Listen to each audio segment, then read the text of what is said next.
भैया सावन महीना चढ़ गइल बा। बाबा के नगरी देवघर में सब लोग दर्शन खातिर जाता। एक पत्नी अपने पति से अर्जी लगावत तारी और कहत ताली का कि ए जी सुनी ना, हमनियों के चले के बाबा देवघर नगरी, बाबा के दर्शन कर जाए, बाबा से कुछ मांगल जाए, बाबा हमने की जरूर सुनी है। वो क्यों ने भाव में अपने पति से कहत ताली और कहत ताली का आप लोग एक बार जरूर सुनिए।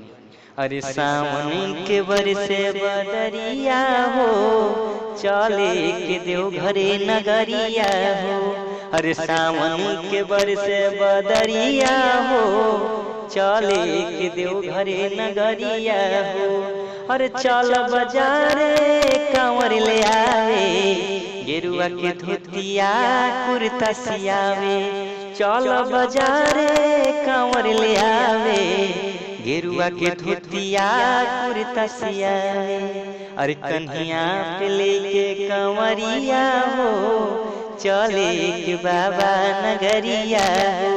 अरे कन्हिया पे लेके कंवरिया हो, चले के देवघरे नगरिया हो। अरे अबे घरी कौन काम बा, खेती बाड़ी सपर गईले, देखो उनका कृपा से सारी धरती लहर गईले। अरे अबे घरी कौन काम बा, खेती बाड़ी सपर गईले, देखो उनका कृपा से सारी धरती लहर गईले। अरे हवा आइल बाटे अकेला, लागल रहे हो के हरदम झमेला।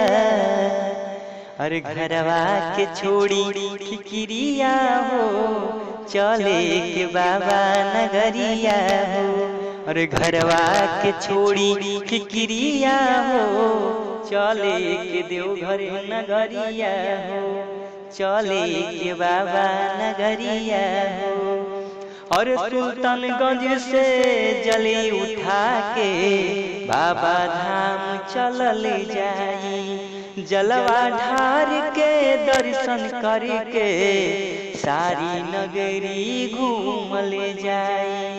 सुल्तानगंज से जली उठा के बाबा धाम चलल जाई, जलवा ढार के दर्शन करके सारी नगरी घूमल जाई। अरे जैसे ही दर्शन पैबायनी, झोरी में तुहरा दी है उजी। अरे बीतली जाए उमिरिया हो, चले के देवघरे नगरिया हो। अरे बीतले जाए उमिरिया हो, चले के देवघरे नगरिया हो, चले के बाबा नगरिया हो। अरे बाबा यार भंगिया हुए, जवन मंगवा मिल जाई, उनका दुआरा जे भी जाई, झोली पल में भर जाई। बाबा यार भंगिया हुए, जवन मंगवा मिल जाई, उनका दुआरा जे भी जाई, झोली पल में भर जाई। अरे मनवा के ललसा उहे पुरई है, हमनी के नैया पारे लगई है। अरे अर्जी सुनावे दुआरिया हो, चले के बाबा नगरिया हो।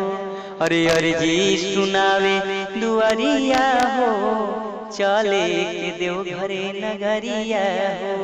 आनंदो पे फेरी नजरिया हो, चले के बाबा नगरिया हो, चले के देवघरे नगरिया हो, चले के बाबा नगरिया हो।